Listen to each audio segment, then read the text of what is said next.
All right, Tim, go ahead. Welcome to Chapter Connect. I'm your host, Tim Radke, Vice President for Chapters at the Explorers Club. Last week, we took you to the Kingdom of Bhutan. Today, we're returning to the United States and we'll be presenting our Southwest chapter of the Explorers Club. The Southwest chapter is headed by their chapter chair, Robert Louis DeMayo, who's a native of Hollis, New Hampshire. At the age of 20, he left his job as a biomedical engineer to explore the world. During his travels, he journaled his travels that inspired 4 of his novels, as well as worked for newspapers, the Telegraph out of Nashua, New Hampshire, as well as the Hollis Times. His underlying hunger for exploration led to a marketing job for EOS Study Tours, a company that served as a travel office for 6 nonprofit organizations and offered dives to the Titanic and the Bismarck, as well as Antarctic voyages, African safaris, and archaeological tours throughout the world. After that, he worked as a tour guide in Alaska and the Yukon, as well as in Arizona as a Jeep guide, where he was general manager of the company. Eventually, he left the guiding world to write full-time. He is the author of 7 novels, each with a theme of exploration. Collectively, his novels have won 8 national awards. He currently resides in Sedona, Arizona with his wife, Diana, and his 3 daughters. Robert, welcome to Chapter Connect. Okay. Thank you for asking me. I'm really excited to do this. I've been a member of the club for about 20 years, and I've been involved with the Southwest chapter for about 5, chair for the last year. And it's just really been a great experience getting to meet the different members and learning a little bit about each of them.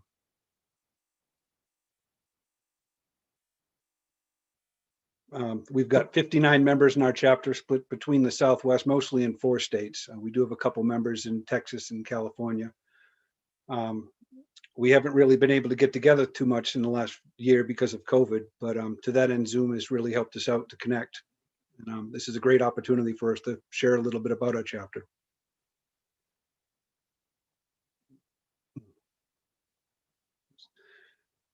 We've got 8 presenters tonight.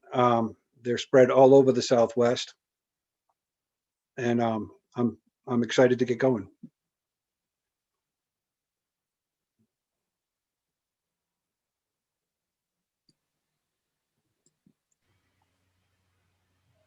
Tim, should we start with the introduction of everybody? Yeah, why don't you go ahead and get started and introduce your panel of speakers for tonight. Okay, thank you. Kevin, can you roll that?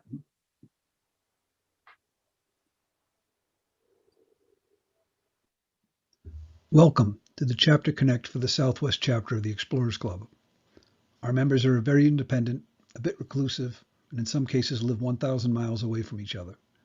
To that end, Zoom has been good for us, and I'm very grateful to be in a position to show off some of the incredibly talented scientists and explorers in my chapter. Our chapter is spread across the Southwest, and that landscape is so diverse that I can't imagine capturing it here. So I'm going to settle with some images of Sedona, where I currently live. Sedona sits at 4,600 feet in elevation. As a result, even though we are in Arizona, it doesn't get the brutal heat of places like Phoenix. Every year we get a few snowstorms, but because the ground isn't frozen, the snow doesn't stick around long. I hope when the COVID restrictions are a thing of the past that some of you will come our way. I'd love to show you around.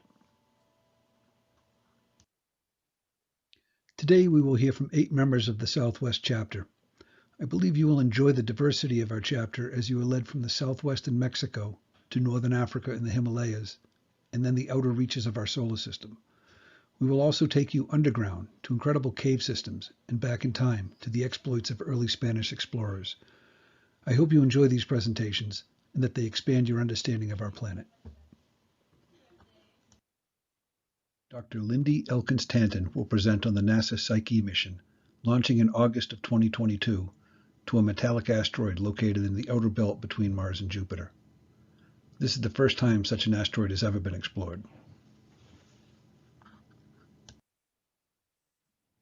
Douglas Preston will be discussing a 1,000-mile horseback journey he completed while retracing Coronado's search for the 7 cities of gold in 1540. Jonathan Hanson plans to share details on his flag expedition to Egypt's western oases and the Libyan desert to retrace and duplicate the images of the Sykes-McDougall expedition 100 years later. It is. Roseanne Hanson will discuss the Madrian discovery expeditions. These bioblitzes are dedicated to documenting and protecting species of the Madrian archipelago, a series of unique mountain ecosystems that span from New Mexico and Arizona into northern Mexico. Dr. Peter Desell will talk to us about recent research he has been doing in the Himalaya of western Nepal, which is designed to illuminate the topographic history of the world's highest mountains. Scott Trageser will discuss his flag expedition number 83 to the Rio Mandariacu Reserve in Ecuador. Some of you may have read about it in the EC Summer Log. Dr. George Veni will talk to us today about the world-spanning project, the International Year of Caves and Karst, which will be launched virtually on January 26th. I will be your host today, along with Ann Passer, VP of Lectures and Programs, and Tim Radke, Vice President for Chapters. Later in the show, I'll talk about my latest novel, Pithecophilia. I've been a member of the Explorers Club for 20 years and the chair of the Southwest chapter for the last year. In 1999, I worked for 3 years for the Explorers Club Travelers, a travel office that created tours and submersible dives using Explorers Club members as lecturers. It was this experience that drew me into the club, and I've been a fan ever since. I hope today's presentations fuel the same enthusiasm in you.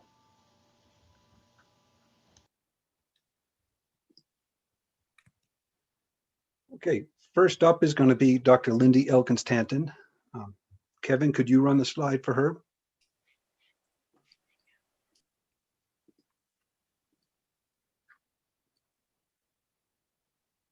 Dr. Lindy Elkins-Tanton is the principal investigator of the NASA Psyche mission, managing director of the Interplanetary Initiative at ASU, and co-founder of the Beagle Learning, a tech company training and measuring collaborative problem-solving and critical thinking. Her research concerns terrestrial planetary formations and evolution, and she promotes and practices inquiry and exploration learning. Her mission is to create a generation of problem solvers. Dr. Elkins-Tanton has led 4 field expeditions in Siberia. She is a 2-time NAS Kavli Frontiers of Science Fellow and served on the Planetary Decadal Survey Mars panel and the Mars 2020 Rover Science Definition Team. She now serves on the Europa Clipper Standing Review Board. In 2010, she was awarded the Explorers Club Lowell Thomas Prize. Asteroid 8252 Elkins-Tanton is named for her.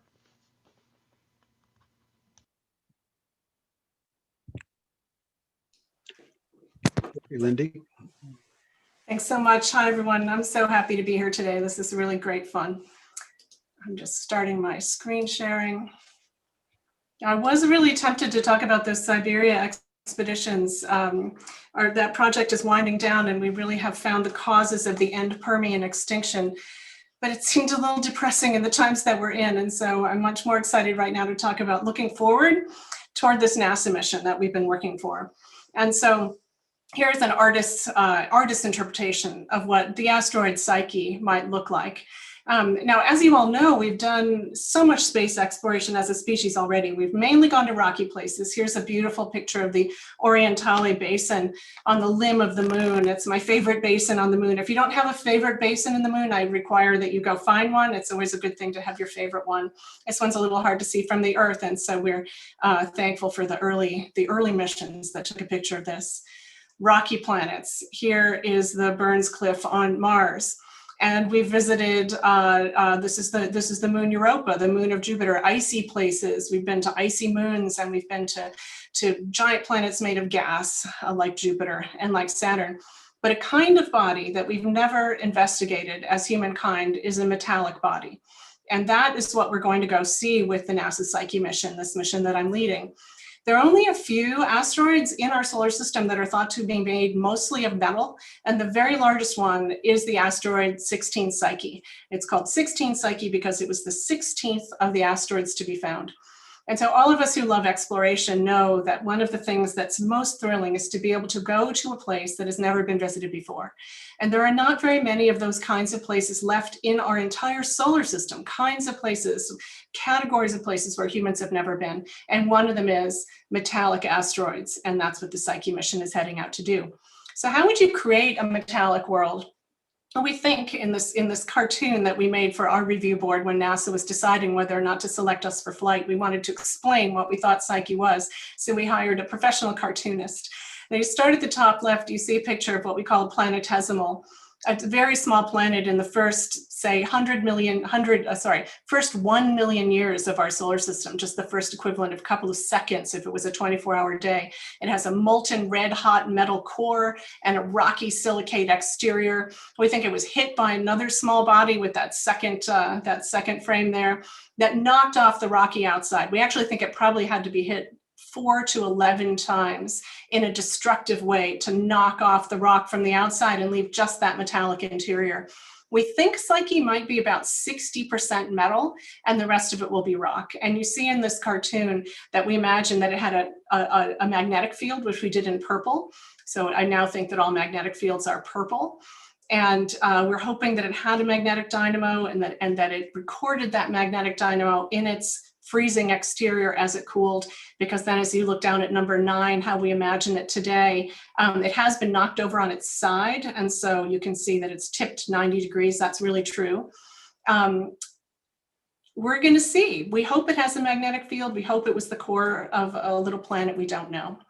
So this was the cover of our concept study report. We had to compete for 3 years against 28 other missions. We started working on this almost a decade ago. And in the second stage of proposal, we write a 1,000-page document that talks about every single thing we're going to do to make this mission run. And this was our cover art. And now you know what it means. It's that one of those stripping impacts, and you can see the rock being shorn away from that liquid metallic interior. So here's the truth, though. The truth is we do not know what Psyche looks like. So what you've seen all so far is very scientifically motivated, well-motivated, defensible, artistic interpretations of what do we think it looks like. But this is really what it looks like from the Earth. This is actually a picture from my backyard in Arizona. It's just a very faint speck. Even in the Hubble Space Telescope, which we have used to look at Psyche with, it's only 2 or 3 pixels. So we have a model of its shape based on radar, which is amazing. We can bounce radar off this thing that's way past Mars and receive the radar reflection returns and figure out the shape of the asteroid. But we don't really know much about it. So here's my most important thing that I'm telling you today. Everything I tell you today is probably wrong, and we're going to find out the truth when we get there, and we're not going to know till we're there. So here's how big it is. It basically spans LA to San Diego, spans Phoenix to Flagstaff. As asteroids go, it's quite large. It has 1% of the total mass of the asteroid belt. And it's about the size of Massachusetts, where I spent most of my adult life. This is a picture based on an exact CAD/CAM model of the spacecraft that we're building right now. Arizona State University, myself, I'm the lead of the mission. Jet Propulsion Laboratory is our NASA partner. Maxar up in the Bay Area is building the solar electric chassis of the spacecraft. This is a big spacecraft. At Earth, it's about 20 kilowatts of solar power, and it's the size of a single tennis court. And we are about to start. In the beginning of March is assembly, test, and launch operations. That's when things get super intense, where the chassis has been delivered from the Bay Area down to Jet Propulsion Laboratory, and we start integrating all the subsystems, testing them through environments, getting ready to ship them to Kennedy Space Center for launch in 2022. You would think 19 months would be plenty to do everything, considering we've been working on this for almost a decade, but it is a lot of hard work. But that's what we're building, that beautiful spacecraft right there. So you can see the proportions, gigantic, 25 meters once those solar panels are unfolded after launch.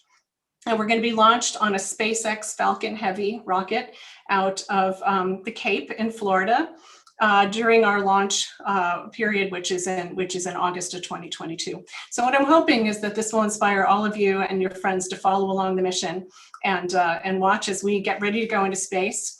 Our website, psyche.asu.edu, tons of art by our student art collaborators, tremendous opportunities for capstone partnerships with universities, videos about the mission, everybody about the team, and we're on Twitter and Facebook and Instagram.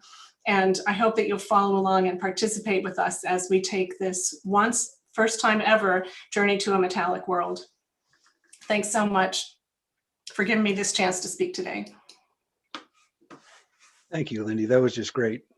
Next up is going to be Douglas Preston. Kevin, could you run an introduction slide for him?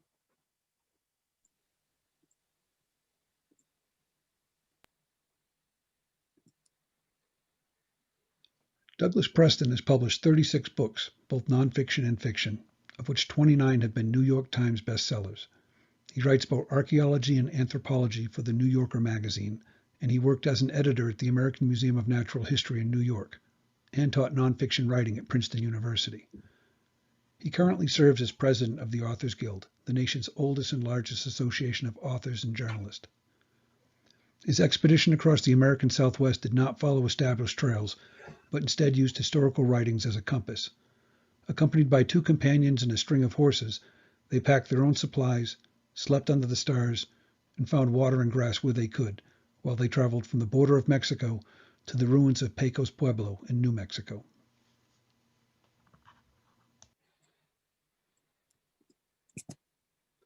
Okay, Douglas. All right. Thank you very much, Robert. Well, it's great to be here and with my fellow Southwest chapter members. So I thought I'd talk about an expedition that I made many years ago when I was 33 years old, which I could never do today because it would kill me. But it was retracing Coronado's crazy exploration, his crazy search for the legendary 7 cities of gold, which of course was a failure. But what he found instead were the 6 pueblos of the Zuni Indians. So a friend of mine and I, we rode 1,000 miles across the Southwest. We crossed 9 Indian reservations. We had permission. And I was able to talk to a number of Native Americans about their views of Coronado's expedition and how it changed their world. Because this was really the first time that Europeans and Native Americans clashed in what would become the United States, in the landmass of the United States. It was when Coronado fought the Zuni Indians near the now ruined Pueblo of Hawiku. So I just thought I'd show some slides of the trip. Nothing too complicated, or let me do this here. We'll get this started. I'm not quite as efficient as Lindy. I'm getting going here, but okay. There we go. I hope everyone can see it all right. So this is the border of Mexico and Arizona. All right, this is what it looked like in 1989 when we did the trip. It is now a giant 25-foot high metal fence, which is terrible. You can see it in Google Earth. It's really quite shocking. But here's a map of where Coronado is presumed to have gone. He entered the United States, what would become the United States, from Mexico following the San Pedro River, which is one of the few rivers in the Southwest that flow from south to north. And here is a picture of it. It's an absolutely gorgeous river that had a lot of quicksand, and where horses got caught in quicksand a number of times. Very exciting. Here is a view from the top of the hill looking into Mexico. And I rode with my friend Walter Nelson, who was a photographer, and he brought with him an 8x10 Deerdorf camera. He packed it on a horse. The entire horse was taken up by this camera and its film holders. And I think this is probably the last time anyone has packed a camera like this anywhere in the world. It's the same camera that Ansel Adams used, and he used a mule. We use horses. This is the food we ate, just beans and rice. We couldn't afford to buy fancy freeze-dried food, so we just carried sacks of beans and rice and quinoa, flour, and that sort of thing. And it was a pretty monotonous diet. And we did not follow any trails. We were trying to follow the route that scholars had mapped out for Coronado, and it meant crossing hundreds of fences. And you don't cut fences in the Southwest and live very long. So we had to lay them down. And the way you lay down a fence is you simply pull off the staples. A number of posts, lay it down, step on it, the horses cross, and you get across. And we collected our water. This is my friend Walter, from stock tanks that we came across and springs, and sometimes we drank very foul water. We were often lost. This was in 1989. We were completely cut off. We had no radios or cell phones, no GPS, just USGS 1 to 24,000 topo maps. The country we passed through was absolutely vacant. It was actually more sparse, less populated today than it was in 1540 when Coronado came through. Just unbelievably vacant country. This is southern Arizona, by the way, which is really quite remarkable landscape, completely empty landscape. Those are the Galura Mountains in the distance. The terrain got very rough climbing the Mogollon Rim. From the top to the bottom, from the bottom to the top of the rim was a distance of more than 6,000 vertical feet, greater than the Grand Canyon. And it was beautiful country though. This is the Salt River we crossed, one of the great landmarks of Coronado's journey. The scholars weren't really sure where he went, and there were certain periods during this that I'm sure we were not on his trail. But since then, his trail has been refined by more research. And it was true that part of the time we were not following his trail. Crossing the Salt River, again, up in the Mogollon Mountains, we got snowed on in May. As Robert pointed out, it does snow in Arizona, and it's in the high country quite frequently. And this is looking from the top of the Mogollon Rim southward through the country that Coronado went through. He called this particular section the Despoblado, which means the uninhabited country in Spanish. And it was very cold. This is the day after it snowed. It started to rain. And then we ended up on the Colorado Plateau, and it just suddenly became this vacant, dry, windy landscape. We had to clear tumbleweeds from a gate. This is where we found most of our water, at these old windmills. This one was called the Stinking Springs. This was located in the Stinking Springs Mountains. And when we tried to drink the water, we realized why they called it Stinking Springs.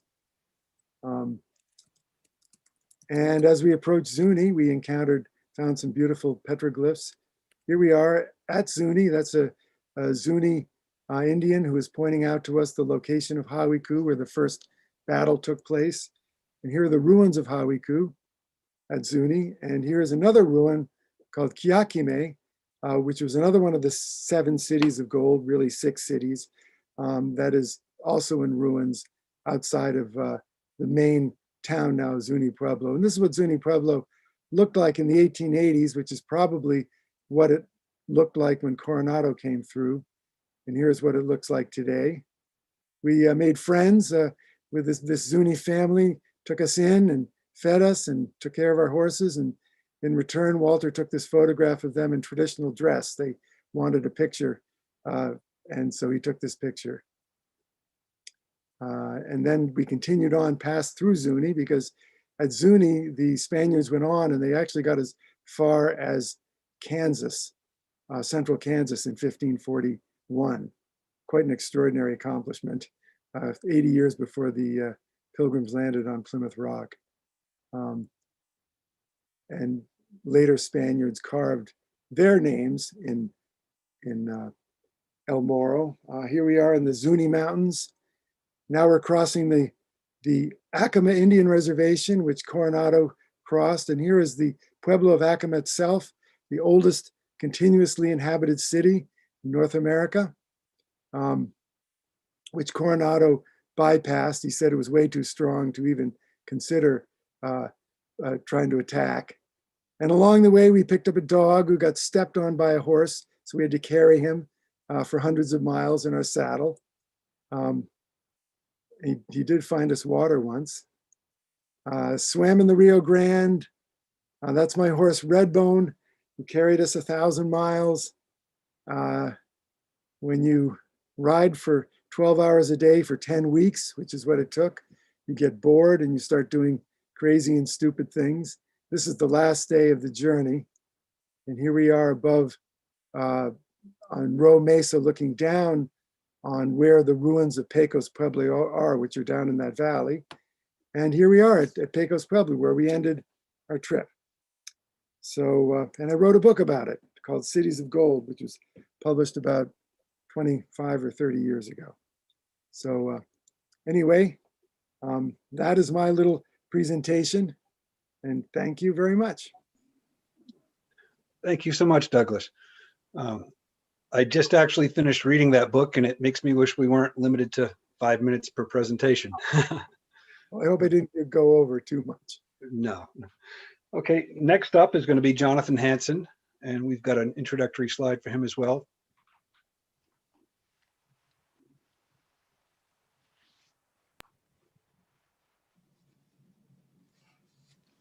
Jonathan and Roseanne Hanson are Tucson-based authors, naturalists, visual storytellers, and expedition leaders.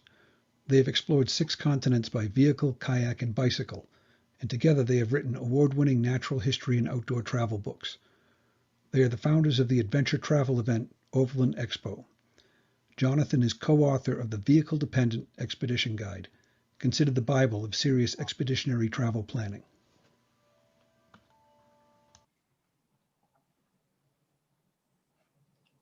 Okay, Jonathan. All right, thanks, Robert, very much. As was mentioned a little bit earlier, I'm going to give you sort of the Cliff Notes version of a 2012 expedition in which Roseanne and I participated in Egypt that was replicating the route of a 1912 Carnegie Institute expedition, the leaders of which were 2 fellows, Godfrey Sykes and Daniel T. McDougall, who were both members of the Explorers Club. So our goal was to use a technique called photo matching to replicate as many as we could of the images that they took. They had a glass plate camera with them, taking actual early Lumiere color photos. So we're going to go ahead and start to show that. There, so I'm going to let Diane Boyer, who is Godfrey Sykes' great-granddaughter, who literally wrote the book on photo matching and was able to bring his slides and notes with us to explain the route. In February of 1912, my great-grandfather, Godfrey Sykes, and Daniel T. McDougall, who were both from the Desert Laboratory in Tucson, Arizona, were here to look at the Libyan desert, as they called it, in Egypt. And the particular route that we're interested in began when they started in Luxor. They took a train to a spot, what was called then Oasis Junction, and took a little narrow gauge railroad out to El Kharga Oasis. And there they hired a group of men and camels to lead them through what's now called the Western Desert Oases. So they went from El Kharga roughly along where the pavement is today, and visited Mut and Dakhla, and then took a dirt piste up through Bir Dikr. Yeah, this would be more at their time. This was a traversed route by camel caravans. So they go up the escarpment, which is about 350 elevation, and it's really hard to get the camels up there. So they needed a whole day probably to get the camels up there. And then they would follow the Double Farafra all the way to Bir Dikr, where probably they would have watered the camels there. And then they went on to Farafra, and then Baharia, and then up through the desert, basically heading directly east, yes, until they hit the Nile. And then they went down to Minya, which is where they rejoined the railroad and then went on back to Luxor. Yeah. Right, so there's a quick map of the route, including a couple of detours that we took, which I'll explain briefly. We started in Cairo, and if you know what was going on in Egypt in 2012, you can imagine that the place was devoid of tourists. So we had everything to ourselves, including the pyramids. So our first task was to duplicate this photo of the Colossi of Memnon. And we were using the Lumiere print from the earlier expedition. And as we tried to match it, we realized that nothing was lining up. No matter what we did, we could not match the angle until finally Roseanne realized that the print was backwards. With Lumiere glass plates, you cannot tell which way they go. So once we reversed the photo, then we were able to match the angle and eventually match the photo so that we could document what changes had been taken place over the course of that last century. Here's another photo at the Temple of Ramses showing how we lined up an early print with the current building to get as close as possible to the exact angle. And in this case, showing that in fact, over the century that had passed, there'd been quite a bit of restoration going on. So it wasn't all degradation that we were experiencing.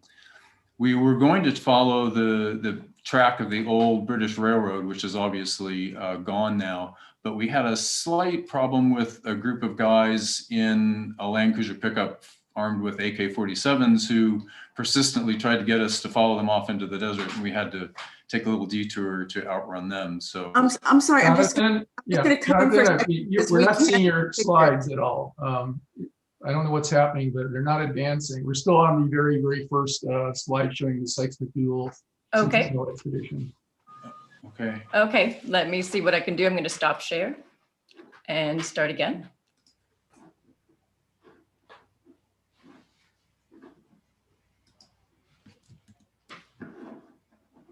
Okay.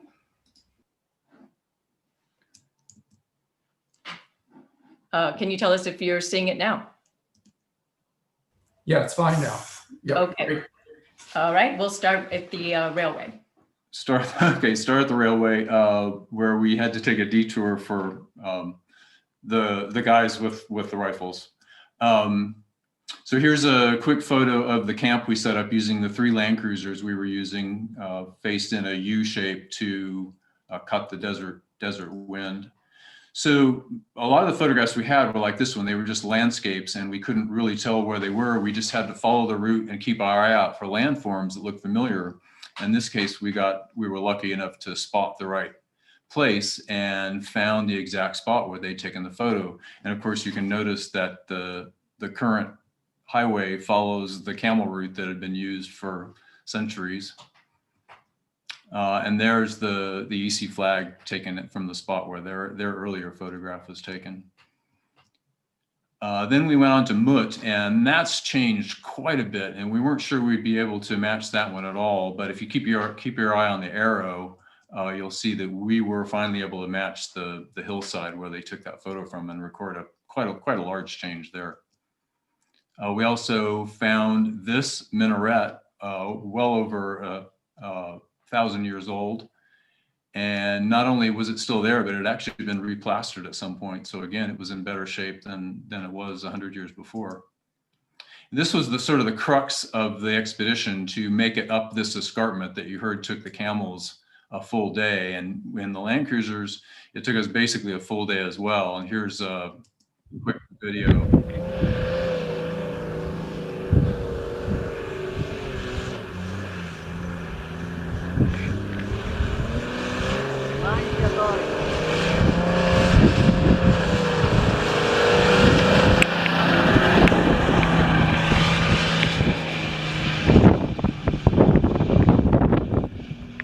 So there was a lot of slipping and sliding back and forth and looking out for very sharp rocks, but we finally made it up to the top of the plateau and eventually to the Beer Dicker well where the 1912 expedition watered the camels.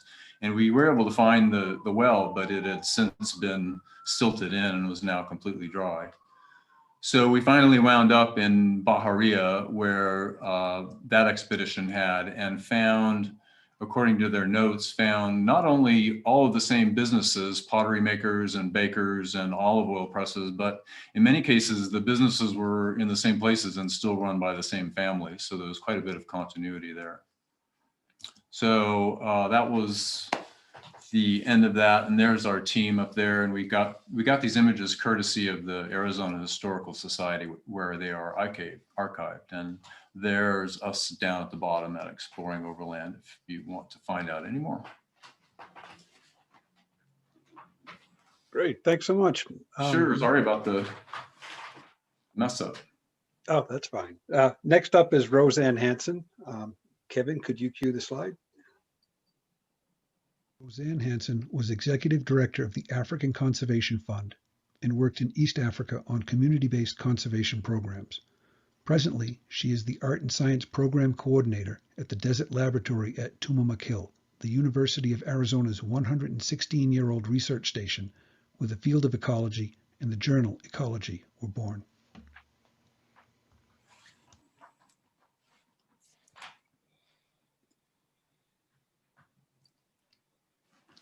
Great, thank you very much, Robert. Thank you for having both of us on. This is really quite an honor to share some of our work. I'm going to go right into my presentation, and do let us know if it's not advancing properly. Oh, and I got sidetracked, so I forgot to turn off Jonathan's. Sorry about that. Our little glitch had my workflow messed up. Okay, one more time. All right. Jonathan and I have been involved in the Madrian discovery expeditions for over 10 years now in the Sky Island region. The Sky Island region in southeastern Arizona, southwestern New Mexico, and northwestern Mexico is a vast region that is many biotic influences from the Sonoran Desert, the Chihuahuan Desert, the Neotropics, the Great Plains, and it's the point where the Rocky Mountains and the Sierra Madre come together. And so an incredible biodiversity here. There are about 45 Sky Island complexes, landforms in the region. And the biodiversity expeditions have surveyed in Mexico about 30 of them. And there was, prior to 2009, when these were started, there was a vast hole in the knowledge of this incredibly biodiverse region. This is a 2011 expedition to Bacadehuachi, Sonora, under the Sky Island Alliance, where the expeditions were started. It was originally called Madrian Archipelago Biodiversity Assessment. It involves ecologists, artists, photographers, people from Mexico, the US, and all over the world, actually. So it's quite an international effort. And this was our last expedition in 2019 to Sierra Los Locos, which I love that name. And this was the last one before COVID shut us all down. It is now housed in the Greater Good Charities. The assessments were the brainchild and founded by and continued run by Tom Van Devender, a Tucson botanist who is fondly known in Sonora as Planta Claus. And he's joined by his wife, Ana Lilia Reina, a botanist from Mexico. Not only an incredibly beautiful region, but it's really, really rugged. Most of it comprises huge ranches and reserves with just little dirt tracks, four-wheel drive tracks, reaching into the high mountains. And consequently, most of the rangers still access the area by mule and horseback, but we use four-wheel drive. And you can see from these images, since most of the expeditions are undertaken in the summer during the monsoon season, when most everything is alive in the Sonoran Desert region and Chihuahuan Desert regions, so roads wash out, it can be very difficult. So there's a lot of road building and marshaling to get people up there, the convoy of vehicles. And you can see from that landscape just how vast it is. The collections involve plant collections, insect collections. These are Mexican students working with Tom. Aquatic collections. Everything is photographed, measured, recorded. There is nothing alive that 30, 40 some odd people don't record and make notes on. We do this for about 5 days straight and pretty much 24 hours a day, because in the evenings, here's John Palting, a moth expert. He collects insects. And then, when he goes to bed at dawn or before dawn, the The bird people and the herp people are all up and at 'em. For the animals we don't see, I can't record that way. We record them in traditional ways, tracking them, measuring. Jonathan and I helped develop protocol for Sky Island Alliance using animal tracking for biodiversity assessments. And we use trail cameras. And sometimes they're left there and volunteers come back to keep checking them. We have a lot of fun. And one of the most important things I think that also happens is that local kids come and join us, and they get a great taste of natural history, conservation, and we're inspiring the next generation of young ecologists. Jonathan and I contribute general natural history knowledge, bird lists, reptiles, amphibians, plants. Jonathan contributes photography, and I contribute art through my field journals.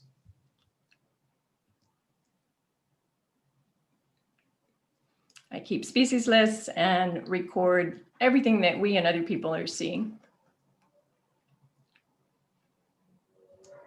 The data is housed in an open source database under madriandiscovery.org. There are now 57,351 biodiversity records made by 615 participants, not just from the biodiversity assessments, but also multiple agencies and partners, all of this contributing to 96 species nova for Sonora and many range extensions and new state records. If you want to find out more, go to greatergood.org. And to find out more about the field notes, field arts that I really enjoy teaching and doing, you can visit the Field Arts Institute at exploringoverland.com. I'm on a mission to get more scientists to go back to the traditional method of taking field notes. So thank you very much. Thanks for having us. Thanks, Roseanne. Next up is going to be Dr. Peter Desell. Dr. Peter Desell is a geologist with expertise in regional structural geology, tectonics, and sedimentary basins. His research focuses on development of Earth's major mountain ranges, including the Himalaya, Tibet, Andes, Western North America Cordillera, and Mediterranean ranges. He has completed 26 expeditions to the Himalayas, 24 expeditions to the Andes, and numerous field seasons to Western North America. He's the author of 175 published scientific journal articles and 2 books. Dr. Desell is currently a professor at the University of Arizona in the Department of Geosciences.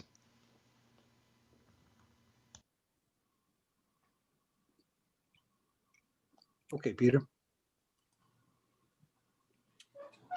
Thank you, Rob, for the introduction. Let's see if I can get this thing to work. Hopefully you can all see that. Go to full screen. Okay, so hi everybody. Thank you for the opportunity to present here quickly some of the things that we're doing at the University of Arizona and the Geoscience Department, working on big mountain belts around the world. The focus of this particular project that I'll talk about, which is ongoing, is the question about remnants of the Tibetan Plateau preserved in the Lesser Himalaya of Nepal. I'll explain what that means in a second. Lesser Himalaya. But another way to think of this is to just ask the simple question, how long have things looked like this? This is just an aerial photograph, oblique aerial from a place in Western Nepal. So we're talking about this immense topographic welt in Southern Asia that we call the Tibetan Plateau. And the south part of that is the Himalaya itself. They're geologically distinctive features. It's together they're about the size of the entire western US from west of Denver, basically. It's an incredibly large area and very complex geologically. If we zoom in a little closer, we can see the differences between the two landscapes, the Himalaya versus Tibet. Tibet, the average elevation is about 5,000 meters, but it has moderate relief, only about a couple thousand meters maximum relief. Which is localized. The core region here in the central part of the plateau is internally drained. It's very slow. It has been eroding very slowly since about 50 million years ago. And as you can see, it's got lots of lakes. The landscape there is surprisingly flat. It took some convincing, but as soon as I got off the plane a long time ago now, I came to realize that, yeah, it really is very flat here. The Himalaya, on the other hand, it ranges in elevation from just above sea level to almost 9,000 meters at Mount Everest. It's externally drained by large rivers in deep gorges. It has ridiculously high local relief, more than 20,000 feet.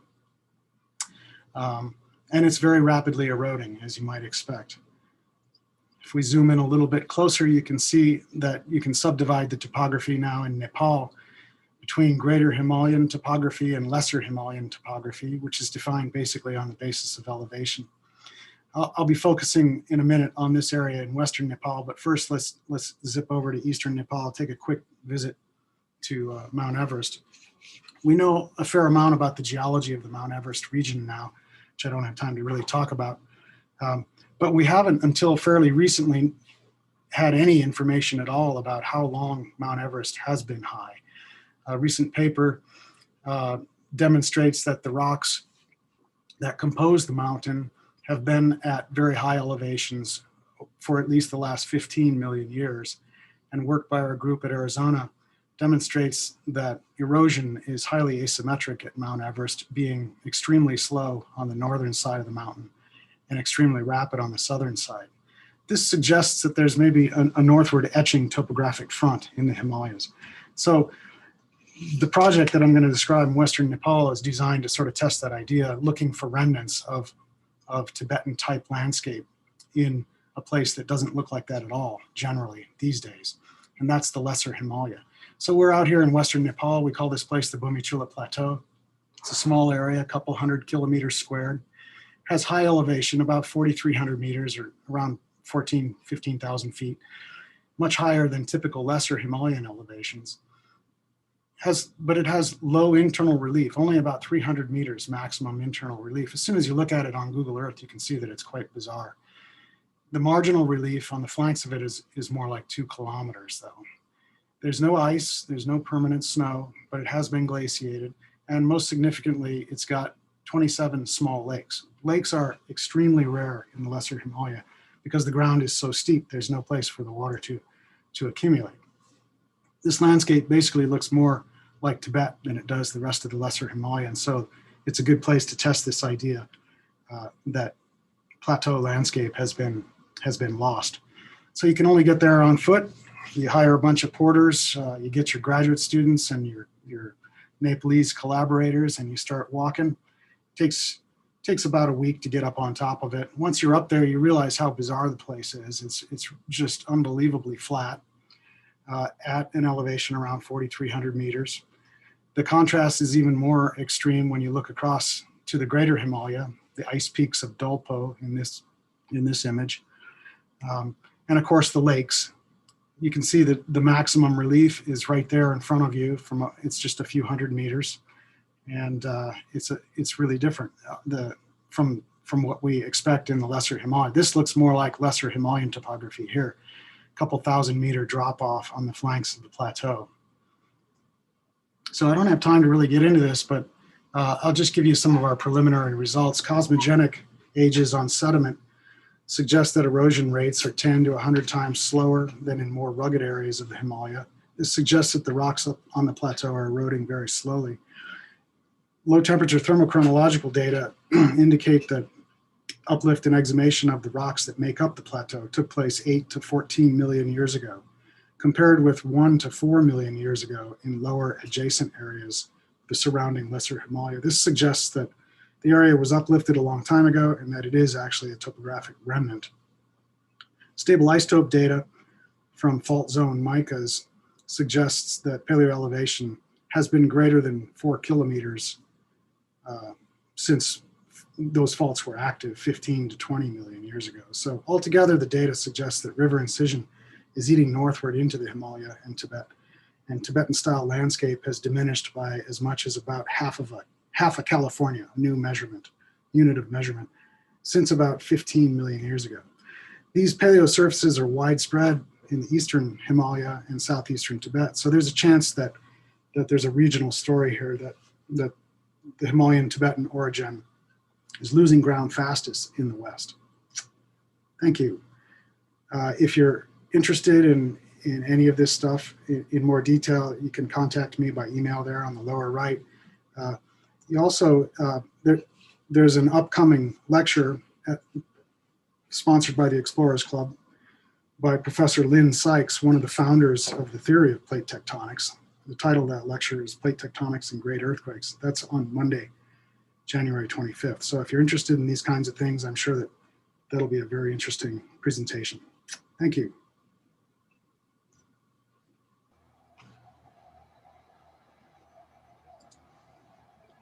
Thank you, Peter. Next up is going to be Scott Trageser. Scott Trageser is a conservationist, researcher, and photographer specializing in underserved species. He's the executive director and president of the Biodiversity Group, a nonprofit organization which focuses on conserving overlooked species and providing fiscal sponsorship services to nonprofits worldwide. Scott also owns Nature Stills Photography and serves as director and co-founder of the Creative Conservation Alliance, a nonprofit organization which strives to save the last wild spaces of Bangladesh. Dedicated to the preservation of the natural world and an avid adventurer, his work takes him wherever threatened species are in need. Great, thanks for the intro. Excited to talk to you guys today about our biodiversity expedition into the Rio Mandiraku Reserve. So let's share the screen. We all see that?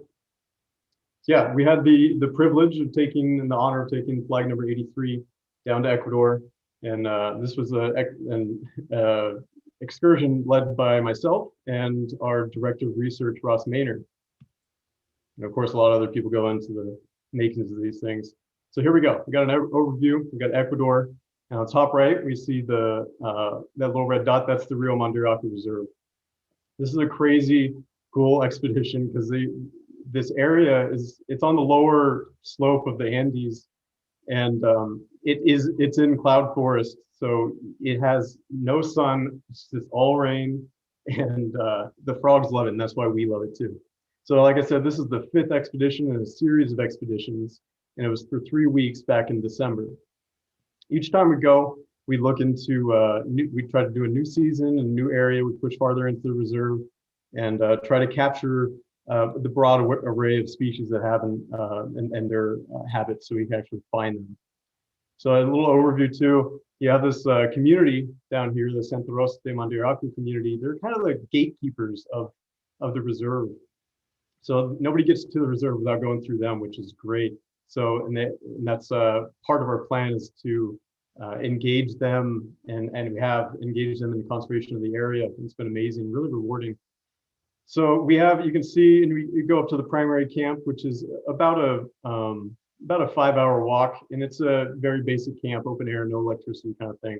And then we have another grueling, amazing haul up to the top, which is an additional 1,000 meters up.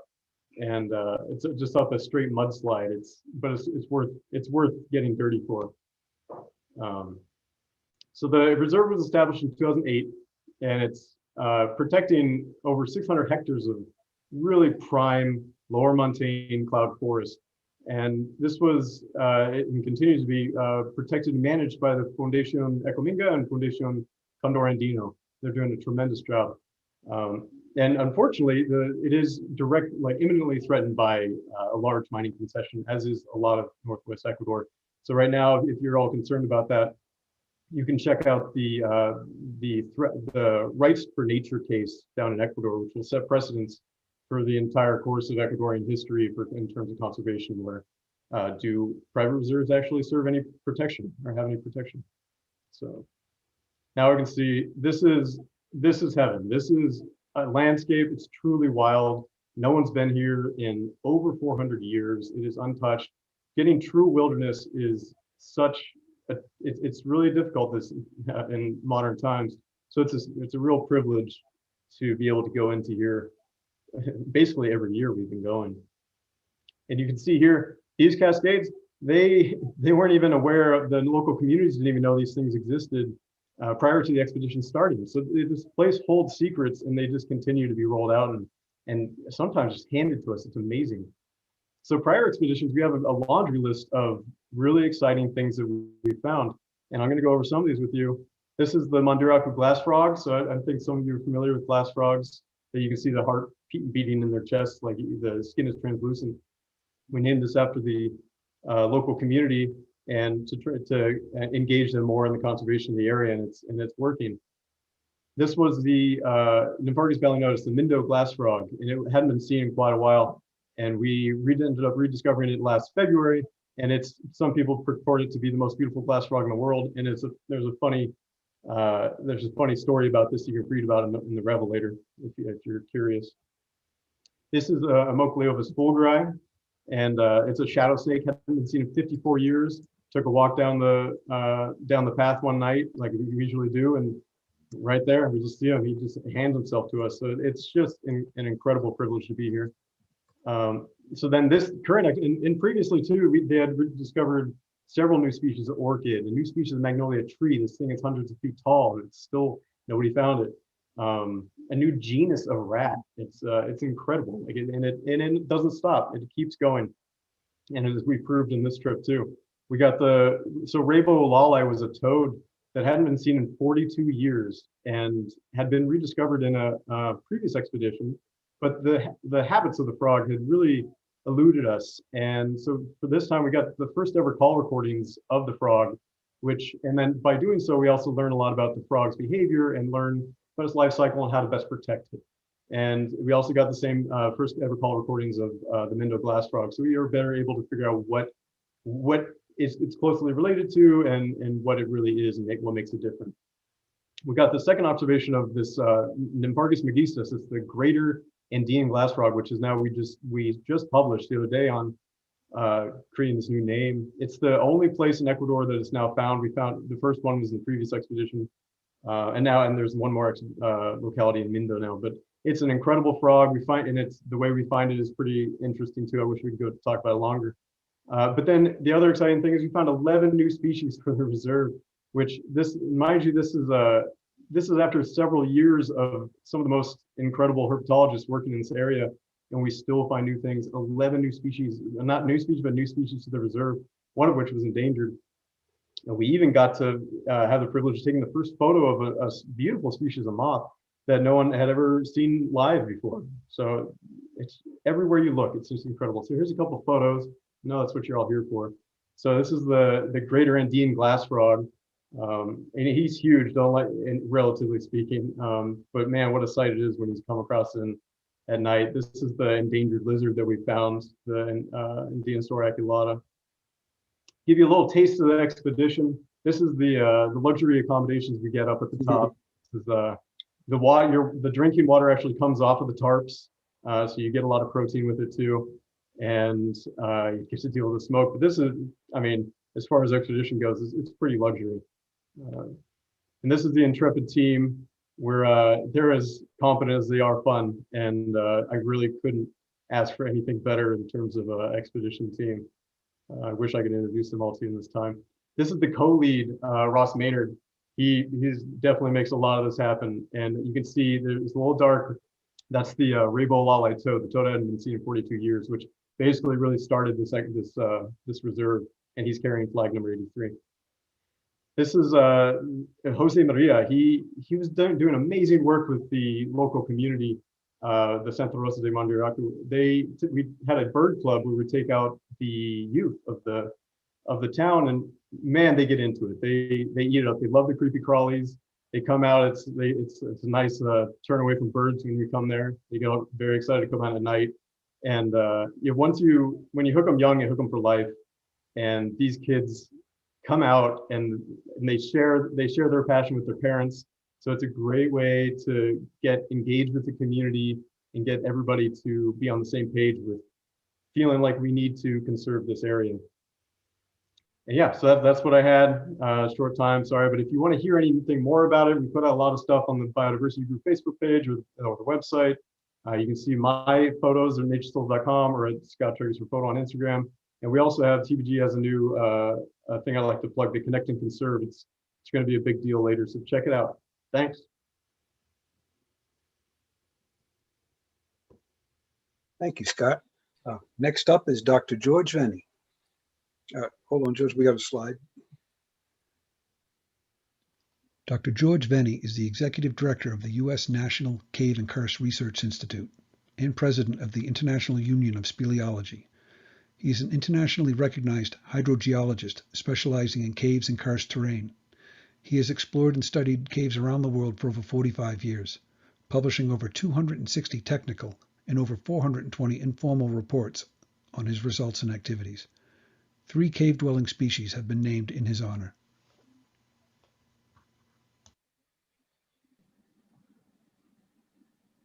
Okay, George. Okay.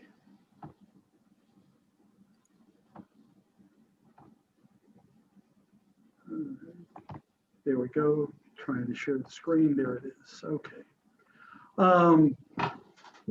We're taking a dip into the dark side to talk about caves and karst, and a different theme, because rather than talk about exploration that's happened, we're talking about a project that's ongoing, that's starting. We're only 2 weeks into it right now, and that is the International Year of Caves and Karst. Our theme of that is explore, understand, and protect, because without exploration of any natural system, you can't understand it and you can't properly protect and manage it. So why caves? A variety of reasons. Caves are hidden for the most part. Their extent is deep below ground, and thus they're often unappreciated. They're quite valuable, but because they're hidden and unappreciated, they're undervalued. They're incredibly vulnerable and thus threatened by many activities because people don't know that they're there. And for us as explorers, they're iconic symbols of exploration. I've got incredible respect for people who've climbed to the tops of the highest mountains, who've been to the poles.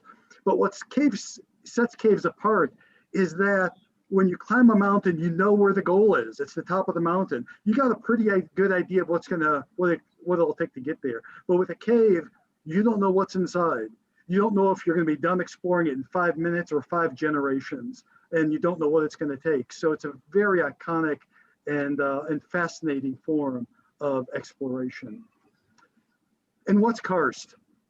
This is a different word, an unfamiliar word to most people, but karst is a type of landscape, much like mountains and beaches are types of landscape, except karst forms by the dissolving away of rock by water. And as a result, as the rock is dissolved away, the water moves underground. It creates underground rivers. Caves are the natural pipelines for karst aquifers, groundwater systems. They're fed by sinkholes, such as one that you see from Montenegro down in the lower left of the photo.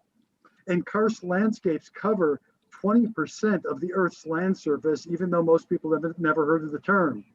And surprisingly for a lot of people, they have some of the highest biodiversity, because it's not just what's on the surface, but you have diverse, unique ecosystems that live underground as well. So what is the UIS? You see it here listed, you see it on my tie perhaps. UIS is an acronym for the International Union of Speleology, per its original name in French. It's essentially the United Nations of cave exploration and cave science countries, with 55 member countries around the world. Our goal is to promote better understanding, study, protection, and exploration of caves and karst. And the International Year of Caves and Karst is our biggest project to date. And so what is the year? Essentially, it's a global partnership for understanding, to reach and teach the world about the value of caves and karst, the many values that these amazing surface and underground landscapes contain.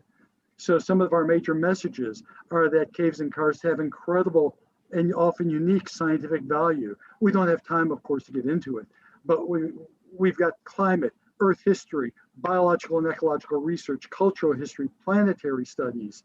All of these things have major cave and karst components ongoing with them. One of our other messages that caves and karst often have great and unique practical value. About 10% of the world's population, about 700 million people, rely on karst aquifers as their sole or primary water supply. Bats provide over 450 food, medicines, and industrial products, either directly or indirectly. Show caves, places for tourism, parks, they provide tens of billions of dollars around the planet in terms of economic growth. So there are many values, practical values to these resources. But I've also said that they're vulnerable. My friend here on the left, looking down at this black sludge, he's actually looking at an underground stream, highly polluted. This is in Greece. I'm not picking on my friends in Greece. These things, unfortunately, are found around the world. And so we're trying to make people aware of how vulnerable these things are. The fact that he is standing in there and could step into that stream, he's a giant pollutant. He's not being filtered out. These systems are incredibly vulnerable, but also we're looking at destruction through coring and other activities that can completely remove karst landscapes and caves from the face of the planet. So we're looking for people to get involved. Everyone is affected, whether they realize it or not, by caves and karst. So the UIS has put together leaflets and posters that are available on our website for download. We've got a planning guide for both physical activities when they're allowed, but also virtual activities. And we're encouraging all the chapters to please get involved. If you have cavers in your chapters, talk to them.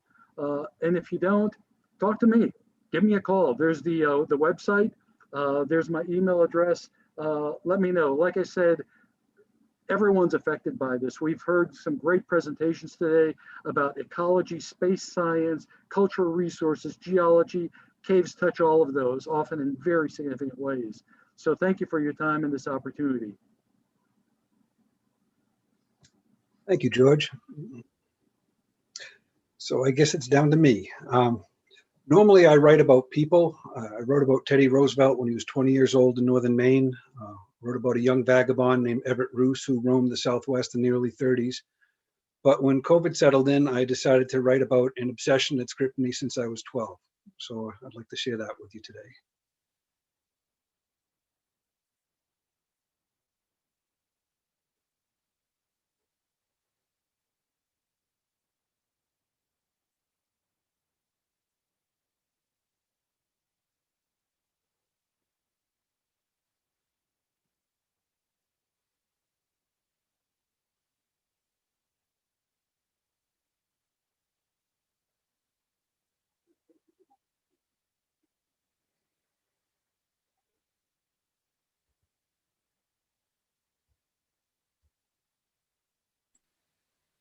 We're not getting any audio, Robert, just as a heads up.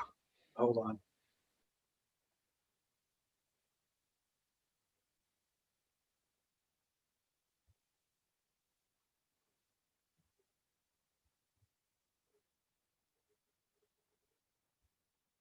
Carnasia, into our discovery of apes, Great. the evolution of our understanding of them, and into conservation efforts to save them. The novel also reveals what is unique about primates and how, in many ways, they are windows into our own souls.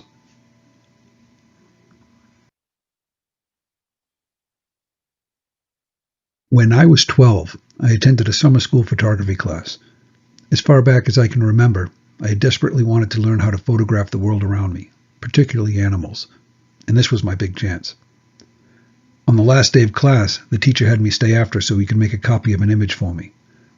I didn't mind hanging around because this image gripped me so much that when I stared at it, all I could do was imagine myself there, taking the picture. The instructor had barely handed me the image, still dripping from the fixer, when we heard a fire alarm and had to evacuate the building. It was the last time I ever saw him. But his photo, which was of a male mountain gorilla, inspired me so much that I decided that one day I would go to Africa and see one for myself.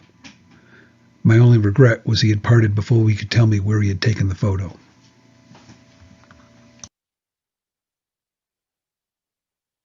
The first wild ape I came across was held captive by a restaurant owner in Thailand. I was laid up in a hammock recuperating after a motorcycle accident, but I vowed as soon as I could walk, I would set it free.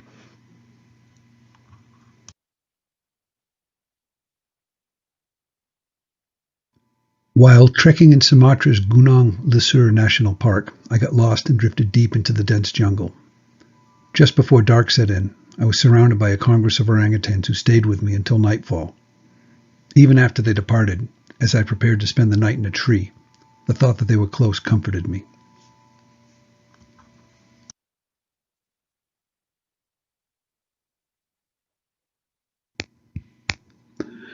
I encountered no apes in Central America, only rebels known as guerrillas.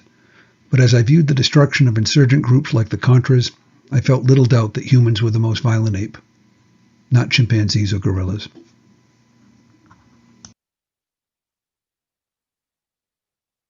In Zaire, I hiked into the Virunga volcanoes and eventually sat side by side with a silverback named Oscar. I wondered if the gorilla from my old photo might still be around.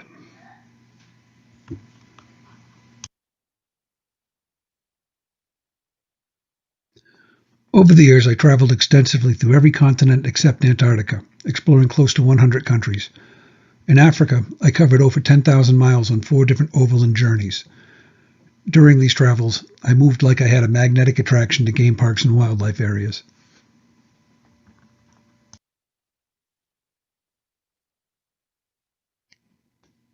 At this point, I have so many memories of primates that I always sense their eyes on me.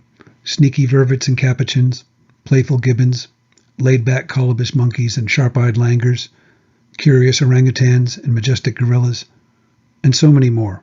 Howlers, baboons, macaques, and squirrel monkeys. They all watched me with a simian knowing that I was finally coming to understand. When COVID settled in, I decided to finally write about this obsession, and I hope you enjoy the result. Here are a few more images from the book.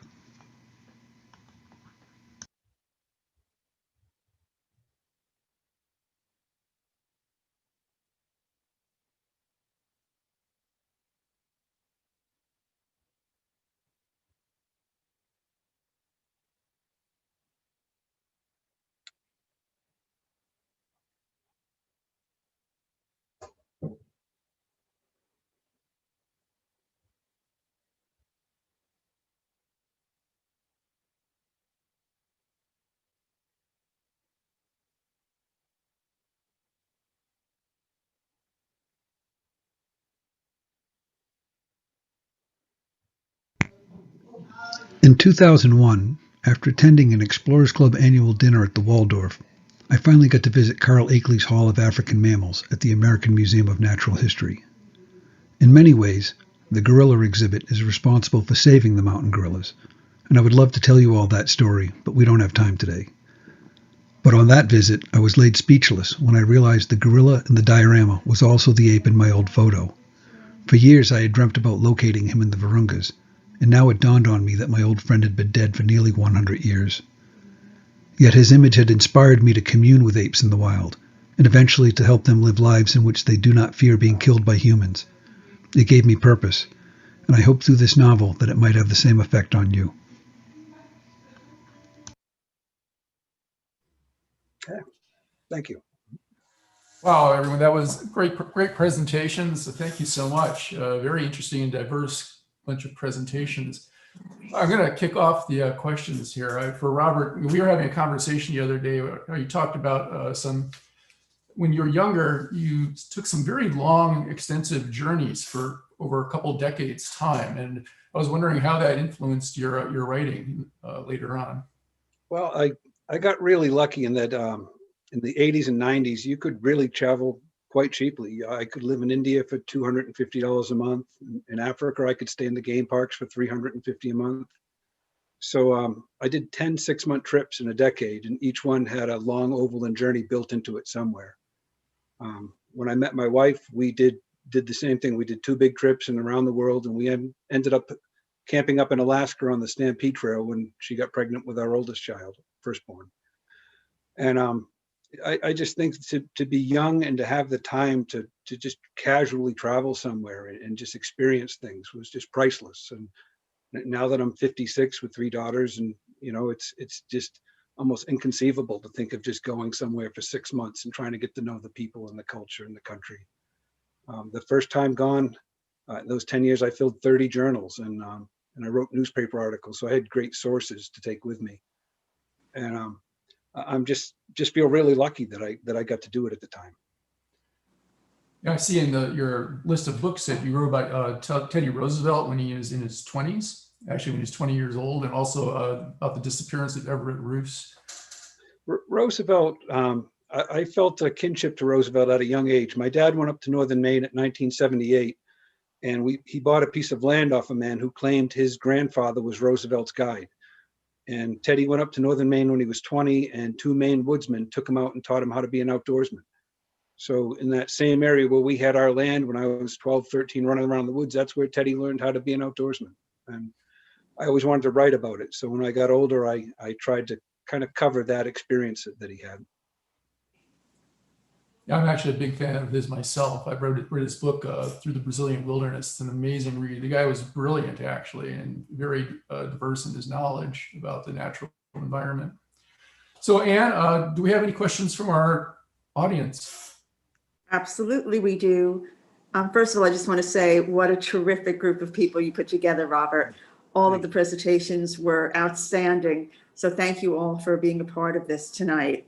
The first one is from a Greg Harris for Jonathan and Roseanne. When you were in the Libyan desert, did you get further south into the Tibesti Mountains, southern Libya, northern Chad? I'm interested in visiting the area, but there isn't much information available, especially on the Libyan side. Do you have any recommendations for Greg? We did, first of all, we did not get down into that area because our goal at that time was to specifically to recover the route of the 1912 expedition, which was strictly in the Western Oases. That southern area right now is completely off limits. For a while, you could get in there with a military escort, and some friends of ours had done that a few years ago, but now we understand it's completely blocked off for the near future. There's a lot of arms smuggling going on, a lot of human trafficking going on there.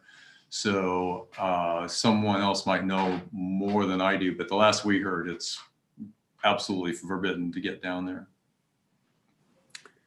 Okay, the next question is from Dave Dolan, and it's for Rob DeMayo and Doug Preston.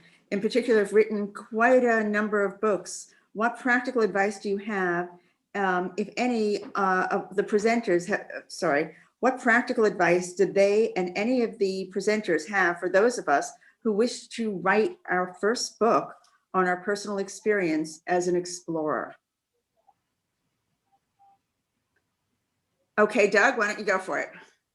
Well, I think one of the most important things with a book is it's not enough to just have a wonderful adventure. It also requires a great deal of research.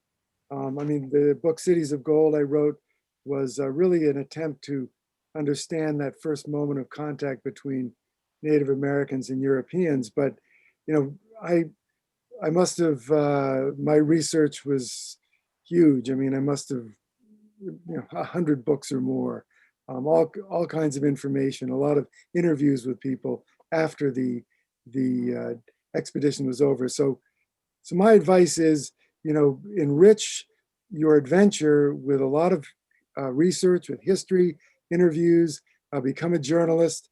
And when you put that all together, I think that's when you get something unique, because you're not just telling people what a wonderful adventure you had and how cool it was, but you're also giving them a tremendous amount of insight into whatever the subject is that you were exploring. Rob, do you want to add? Yeah, I get a little obsessed with the book. I usually think about what I'm writing about for a year. And the book that I'm writing now about a man who in 1957 built a dugout canoe and sailed from Australia to Papua New Guinea. Somebody turned me on to that story 25 years ago, and I've had a casual interest in it and researched it. And it's only been in this last couple of months that I've decided to get into it. So I totally agree with Doug. You got to delve into it and have it become part of you in a sense. I have a quick question for Doug also, and that is, I'm hearing that you have a new book coming out. Would you share a little bit about it with us? Well, it probably wouldn't be much interest to the Explorers Club. It's a thriller, it's a novel, and was published on Tuesday, called The Scorpion's Tale. And it's a thriller set in New Mexico. Actually, much of it was set in the Jornada del Muerto desert, which is a very harsh desert in southern and central New Mexico. In Spanish, that means the journey of the dead. And half of the desert is taken up by the White Sands Missile Range, and it's where they tested the first atomic bomb in the Trinity test. So, but it's just a novel. But I did recently publish an article in the New Yorker magazine about Rupkund Lake, about all the hundreds of human remains found up at this lake in the high Himalayas, and a massive study done at Harvard Medical School, the Max Planck Institute, and a number of other organizations and universities to figure out who these people were, what they were doing at the lake, and how they died. It's called the Skeletons at the Lake is the title of it in the New Yorker. It was published last month. Well, we're going to have you come back to discuss that expedition, because you were there and you did all that work on it. Have you been back since your original trip, or because of COVID, you had some difficulty? Well, very unfortunately, I was going to Rupkund Lake, but it was canceled because of COVID. So that was an unusual situation. I wrote that article without having gone to the place. Normally I do. I write a lot of pieces for the New Yorker about archaeology and paleontology, and I almost always go to the places, but this was unfortunately couldn't be the case because of the COVID epidemic. Well, we certainly want to have you come back and discuss that terrific story with us. And I just wanted to acknowledge that Steve Elkin is watching too, and the two of you were working together on the Lost City of the Monkey God. So, so with that, I'm going to go to Lindy Elkins, not related, I don't think, to Steve, correct? Maybe, you never know. If I'm very lucky, then yes. Yeah. Yeah, well, you know, I guess you're going to be doing 23andMe to find it out soon. So as far as COVID goes, how has your project, has it been delayed at all? Or what's going on with the Psyche project, and is it going to be delayed from 2022, or what are the plans for now? Well, at the moment, we are surviving. We're going through a big set of reviews actually just this week and next week, and we're going to get, I think, our official permission from NASA headquarters on the 26th at the KDPD, Key Decision Point D, to move to Phase D, which is assembly, test, and launch operations, and to go ahead to launch. Because despite COVID, this amazing team has managed to keep our schedule intact.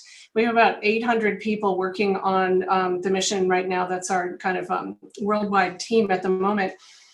And there have been places where people have gotten COVID, people who are building hardware, which you obviously cannot do virtually and remotely, where they had to shut down the facility for a bit and clean it. And so far, everyone has come out okay, and everyone's taking huge precautions. And we have throughout the whole system permission for anyone who does not feel comfortable to come into the lab. They don't have to. And we do a lot of social distancing. And I wouldn't even have thought it possible, but our schedule is still intact. We can't take too many more big schedule shifts. The schedule is getting what they call brittle. But at the moment, our launch is still intact. And it's very important that it stay intact, because we have what's called a planetary launch. We have to get a gravity assist from Mars. And for those of you who follow these things, Mars launches happen every 26 months. That's the cadence of when we're near Mars. And so if we slip for 26 months. And in NASA terms, that's many tens, if not hundreds of millions of dollars to keep the mission intact and going in that period. So really, really hoping that nothing happens and we really do launch in August of 2022. And at the moment, we're still on the path to do that. It's quite a challenge. Okay, we're all going to be watching. So Thanks. Can't wait to see it happen. Jenny is asking for Roseanne, from your mapping of the biodiversity over the years, how many species are now on the endangered list? Oh, wow, that's a good question. I would have to do a little research to get the exact numbers. Jaguar and ocelot are endangered, and quite a few lesser known species, some of the snails and smaller species as well. But I would have to do some research to get the exact list of that. We were more focused on finding, making sure we've gotten everything that we possibly can of existing species. And then once those lists are completed, the conservation work begins. So there's a lot of handoff. So I was going to go to Scott with a similar question also. What are you seeing out there as far as endangered species and with all the different animals you're working with?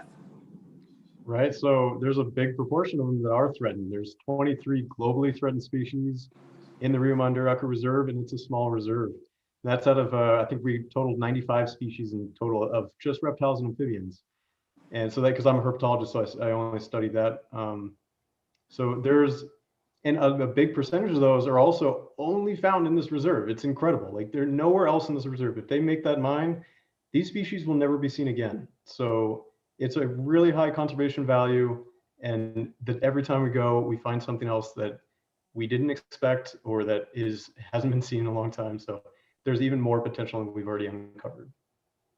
Are you collecting genetic material so that hopefully you'll be able to save it and work with it in the future? So in case of... Yes, so we take museum samples, and so they can be studied forever. So if the forest goes away, we still don't know, we still do know what was there. And we do take tissue samples so that we can sequence them and do some lab work. We've been publishing on this so that we know what species are related to which, and there's been some surprises with that. So it's all really important work, and I'm definitely not the only one involved with this either, just to make that clear. So one last question for you, Scott, as well, is I know that we discussed that there are 8 species of pangolins out there. Can you just give us a brief history on pangolins and the reference that there is to COVID and pangolins to set the record straight? Okay, sure. I'm not an epidemiologist, but I do work with pangolins because they're also scaly, so it's kind of my exception with reptiles. But yeah, so there were early accounts that the coronavirus was sufficiently similar to at least the wild type that was found in the pangolins was sufficiently similar to humans to, I guess it was interesting to look at, though it wasn't nearly close enough to be actually what gave us coronavirus. It wasn't what the zoonotic jump was from. So that was kind of, I feel like, kind of poor reporting at first. But now people know what pangolins are, and hopefully they don't hate them for not giving us coronavirus. So here's one for the Libyan desert team. How did you refuel on your trips, given that some of the early Toyotas had small gas tanks? I guess somebody knows their the gas tank capacity of Toyotas. Someone does, clearly. We didn't have to worry about it. The Land Cruiser 70 series troop carriers that we were using actually have dual fuel tanks that carry a total of 180 liters. Plus they had diesel engines, so they were quite fuel efficient. So we had no refueling troubles at all. Have you noticed drastic changes in the dune landscape due to climate change? They're not climate change, but human use. Yeah. The Beer Dicker well, just to the west of it, had been at many points, it was an oasis, and water pumping to feed, and I believe it was flowers and vegetables that are shipped to Europe, has killed all the wells in the region. So what used to be an oasis is now a dead desert. So human caused climate change, I don't think we had enough data to be looking at that. Photo matching is it gives you certain data points, but climate change would need a lot more information. And she's also asking, what nomadic tribes did you encounter? Oh, good question. None in that region. People are still have been living in the oases for thousands and thousands of years. It's still the same people. So it's one doesn't. I think culturally we were right in the middle of what has always been there. Nomadic tribes, I'm not sure many moved through that region. No, further south, you would have encountered. Further south, we would have encountered nomadic tribes along the old camel trails, but where we were, as Roseanne said, has been settled for thousands of years. So it was all well settled people where we were. There's a terminus of a very famous caravan route just south of the oases. So people used to come across from the south, and they would have met a lot of the more nomadic peoples there. And here's a question, thank you so much. Here's a question for Peter. What type of marine fossils, if any, did you find? You're muted, Peter. You're still muted. How's that? That's better. Terrific.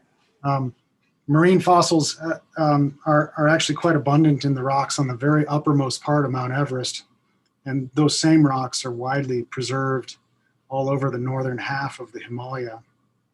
But much of the Himalaya lacks fossils altogether. It's made of what we call high-grade metamorphic rocks that have been buried to depths of 30 or 40 kilometers below the surface and heated up to temperatures around 800 degrees C. And so they've really been blitzed. But kind of paradoxically, if you go to the highest elevations in the Himalaya, that's where you usually do find marine rocks preserved. If you want to know what kinds of fossils, well, everything in the Paleozoic and lots of Mesozoic. So ammonites, trilobites, you know, all the favorites. I've never seen any big vertebrate fossils in Nepal. I have in Tibet. There's quite a bit of vertebrate fossil material there. That sounds fascinating. We have another question from Greg Harris, and this one is for you, George. Are there concerns when exploring caves that the explorers could introduce contaminants that might endanger the ecosystems within the caves? That's part one. And part two is, are the specific precautions that splunkers take or should take in exploring previously unexplored cave systems? That's an excellent question. When I was young exploring caves, many of us would take pride at taking our filthy, dirty clothes from one cave to another. But we've matured not only in age, but also in terms of knowledge, because some caves had very fragile microbial ecosystems, unique ecosystems. There's a semi-famous situation where a biologist was sampling the boots of cavers before they went into a biologically sensitive cave, and they were collecting microbes from a Costa Rican caving trip for a trip into a New Mexican cave. So this cross-contamination was definitely a concern. As a result, cavers have become far more careful about that. They clean their clothes, and now we have this situation, something called white nose syndrome, that's killed tens of millions of bats in North America. And so there's a lot of precaution, decontamination precaution, to not anthropogenically spread white nose from cave to cave. It is spread bat to bat, cave to cave that way. So there is that precaution. As far as exploring a new cave, I mean, that's the fabulous thing. That's what I really love, is you just don't know what you're going to find. And there have been times where I've been dangling at the end of a rope, and it's like I'm out of rope, and the pit continues on down. So I just have to climb out and get more rope. You run into a constriction, you run into a challenge. You need scuba, you need a wetsuit, you need more light and time. And so you go in and you get to whatever your turning point is, and then you have to turn around and come back better prepared. So that's part of the fun for me in caving. Thank you very much. And I understand that you're also going to be coming out with a new program for the International Year of the Cave. Do you want to tell us a little bit more about it? The opening of the International Year is scheduled for January 26th. I just got the URL today. It's too long for me to even remember. But if you go to the website, we'll be posting it up there quickly. Originally, the opening was going to be at UNESCO headquarters in Paris. But the day I got the invitation from the Director General, the mayor of Paris declared a COVID red zone in the city. And so we're hoping for a celebration at UNESCO sometime when it's safe later in the year. But we will have at least a virtual opening, and we'd love to share that with the club as well. Well, I'm going to try to share that with everybody on the 27th, because right now we have a program on the 26th. But stay tuned, because we're going to try and put that on for you. So we have another question. This one is for you, Robert. How do we get away from the dilemma of using primates in medical research? Should this practice be stopped completely? I think it should. I don't think we should have apes in cages or do testing on them. How we stop that, I don't really know. Okay, here's another one for, this is for you, Scott, and this is from Alex Cianetti. In your covered region, do you find caves, no, it's caves of Taos, oil birds? Does that mean anything to you? Sure. So I don't believe we've recorded oil birds from the actual reserve. It's in the range, and it's in the elevational range as well. It's possible. There's tiny caves that we come across, and there's some frogs that kind of specialize in that area that we found. So it is possible. We haven't seen them yet. Here's another question for Lindy, and this is from Llewellyn. How did you present your proposal for your unmanned expedition to the asteroid and beat out the other 25 plus other proposals, given that so little was known about your target? What were some of the other proposals, tips to proposal writing and presentations? Oh my gosh, okay.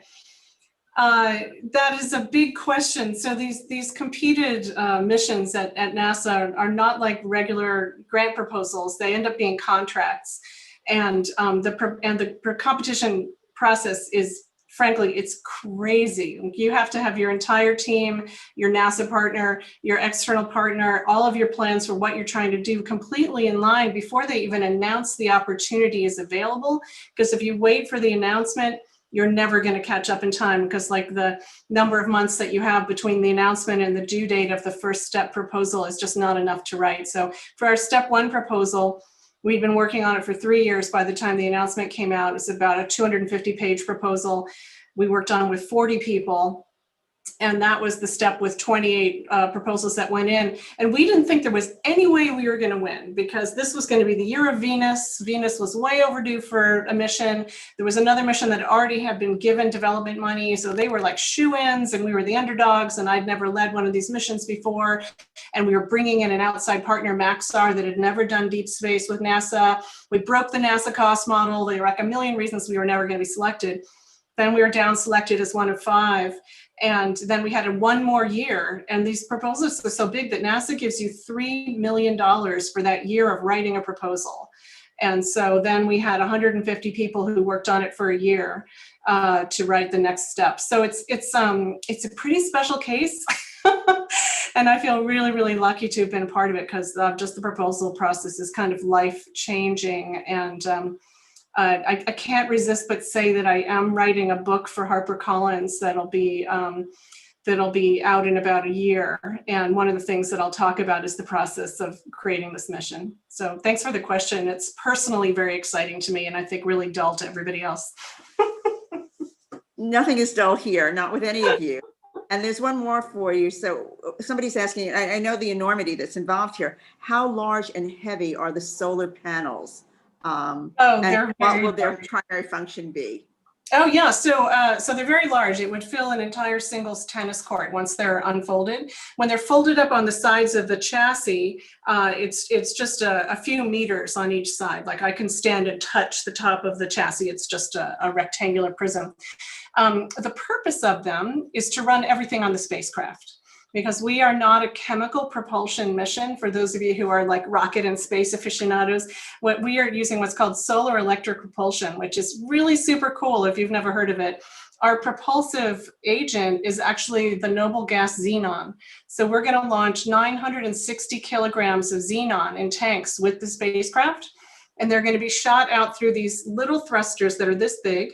And what the thruster does is it ionizes the atom of xenon and pushes it through an electric potential, the electricity from the solar panel, and the little tiny bit of inertia that atom has going that way pushes the spacecraft this way a little bit. And so it's very slow, but unbelievably high efficiency, in the high 90% of energy efficiency. So we are going to do this very, very efficient job of kind of going very slowly out all the way to Psyche using solar power. It just sounds incredible. It's wonderful, and I'm really excited to watch when it happens. Thanks for the questions. Yeah, I think we're going to end it here with that was the last question, but I just want to read to you what Greg Harris wrote here. And this is the true test of a successful Chapter Connect. All excellent presentations, each one could have been 10 times longer and they would still have been just as interesting. Well done, everyone. You always want to leave them wanting more. So you did a fantastic job tonight to everyone. I know there's so much more that you can tell, and I hope to have you back on independently at different times. So we'll get this together. Thank you to everyone. Next week, Tim, do you have the Chapter Connect for next week? I believe it's Poland, I believe, isn't it? It is Poland, that's right. So we're going to go all the way from Southwest, all the way over to Europe and have the Polish Chapter Connect. Some of it might be taped because of time differences, but we're looking forward to hearing from them. And I just wanted to let everybody know also next week, of course, is Martin Luther King Day. We will not be having a Monday night lecture. And I'm going to leave you all alone for Monday, Tuesday, Wednesday, because there's some really important things going on in this country. And I want you all to pay attention and to be able to watch it and hopefully to enjoy what's happening. I just want to let you know that on the 25th, as Peter had told you already, we have Dr. Lynn Sykes, and he'll be talking about great earthquakes and plate tectonics. It'll be hosted by our own Steve Picard from Queens College.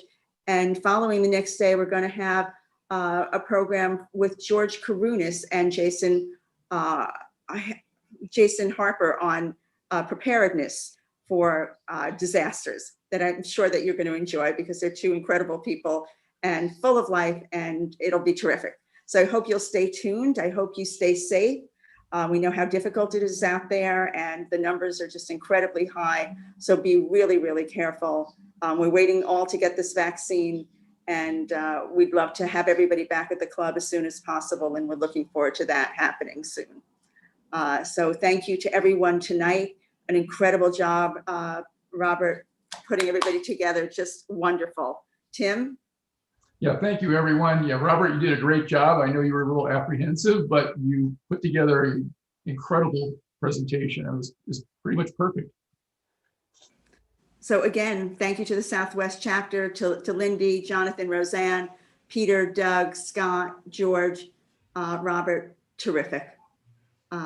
We hope to see you all soon. Just stay safe, and let's hope the best happens next week. All right. Good night, everybody.